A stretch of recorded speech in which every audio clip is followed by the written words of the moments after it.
अरब देश मिलके कतर में मीटिंग कर रहा है, इस बात पे मीटिंग कर रहा है, नहीं तो जैसा एक अरब को संगठन होना चाहिए क्या, नहीं तो जैसा अरब संगठन बना लिया तो क्या इजराइल हमला नहीं करेगा। इजराइल के प्रधानमंत्री नेतन्याहू ने बता दिया है कि अमेरिका को अब हमला करने से पहले इजराइल बता दिया, अमेरिका के 10,000 फौजी होने के बाद भी कतर पे हमला की इजराइल कर सकता है, नहीं कर सकता, लेकिन अमेरिका का सपोर्ट ही कतर में हमला किया। जब ईरान ने हमला किया था कतर एयरबेस पे तो सोचिए 2 मिसाइल सिर्फ गिर पाया, तब अमेरिका हवा में ही रोक लिया था, 2 मिसाइल गिर पाया था कतर एयरबेस पे।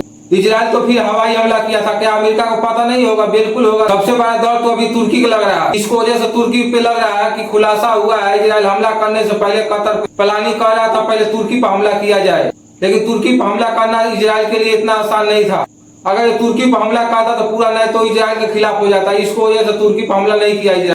कतर को अमेरिका बोला आने वाला समय में भविष्य में भी इजराइल कभी कतर पे हमला नहीं करेगा, इसका गारंटी मैं देता हूँ। लेकिन इजराइल इसका उल्टा बोला जहां भी हमास का संगठन होगा कोई भी देश में उसको घुस के मारा जाएगा।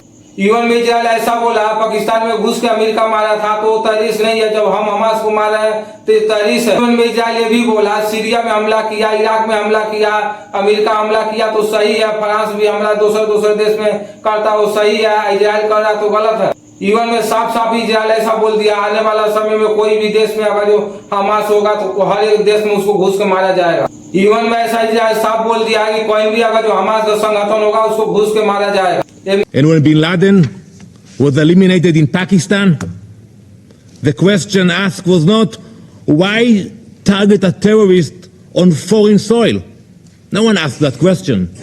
The question was why was a terrorist given shelter at all? The same question must be asked today. There was no मिला के बाद साफ है दोस्तों कि कोई भी देश में अगर जो हमास रहेगा तो देश में इजराइल घुस के मारेगा। सबसे बड़ा इंतजार ये है कि अरब देश और कतर में क्या फैसला लेते हैं इजराइल के, क्या नहीं तो संगठन अरब में बना पाएंगे। अगर जो बना भी लिया तो क्या इजराइल से बना भी लिया तो क्या इजराइल से जंग लड़ सकते हैं पूरा अरब देश मिलकर? ईरान और पाकिस्तान का जो दोनों अरब का संगठन में शामिल नहीं हुआ था संभव है इजराइल से जंग लड़ने के लिए, इसलिए 12-13 दिन का जंग में इजराइल का नक्शा ईरान ने मिटा दिया था। ईरान ने बता दिया था इजराइल का नक्शा कैसे होना चाहिए। जय हिंद दोस्तों, नमस्कार।